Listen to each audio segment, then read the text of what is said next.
Hello everyone, আসসালামু আলাইকুম। আশা করি সকলে ভালো আছেন। তো আপনাদের দোয়ায় আমরা অনেক ভালো আছি। তো আমরা এখন আছি আল্লামা দেলোয়ার হোসেন সাঈদী ফাউন্ডেশনে এবং তার প্রতিষ্ঠিত যে মাদ্রাসাটা আছে, মাদ্রাসা এবং মসজিদ এবং তার কবর আছে ওইখানে, সবাই কবর জিয়ারত করতেছে। এইখানে আছে তার মসজিদ এবং এইখানে আছে তার প্রতিষ্ঠিত মাদ্রাসা। হ্যালো এভরিওয়ান, আসসালামু আলাইকুম। আশা করি সকলেই ভালো আছেন। তো আপনাদের দোয়ায় আমরা অনেক ভালো আছি।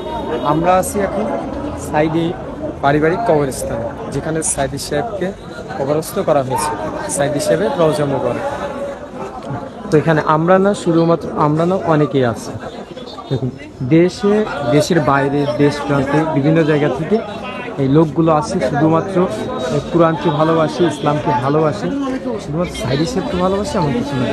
আছে, এটা হচ্ছে হলো সাঈদী সাহেবের কবর।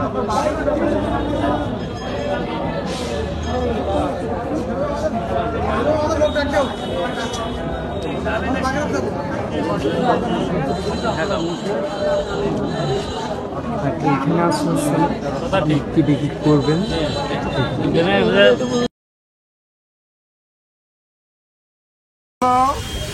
সাঈদীর মতো অনুসারী যারা প্রত্যেক হতে পারে তৌফিক আল্লাহ।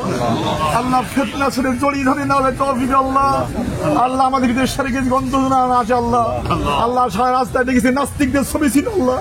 আল্লাহ মুসলমানের নাস্তিক ছবিকে একটা বিলীন করে দিয়েছে আল্লাহ। আল্লাহ আমরা চাই আমাদের মুসলমানদের তরবারি একবারে ইসলাম আল্লাহ। আল্লাহ কিয়ামতের দিন আলী ইসলামের তরবারি আল্লাহ উঠতে পারে তবে তৌফিক দান আল্লাহ। আল্লাহ শহীদ হামজা দিন উঠবে আল্লাহ, কবরস্থান থেকে আল্লাহ ময়দানে মাহশার উঠবে। আমরা চিৎকার করে আল্লাহ শুনে বলতে পারি লা শারীকা লাহু ওয়া বিযালিকা উমিরতু ওয়া আনা আউয়ালুল মুসলিমিন। আমরা মুসলমান হি আল্লাহ তোমার দরবারে উঠতে পারি তৌফিক আল্লাহ। আল্লাহ গোটা বাংলাদেশ কালা সাঈদীর অনুসারী বানিয়ে তৌফিক আল্লাহ।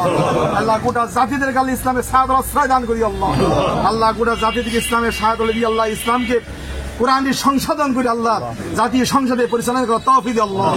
সুদ ঘুষ জিনা বিচার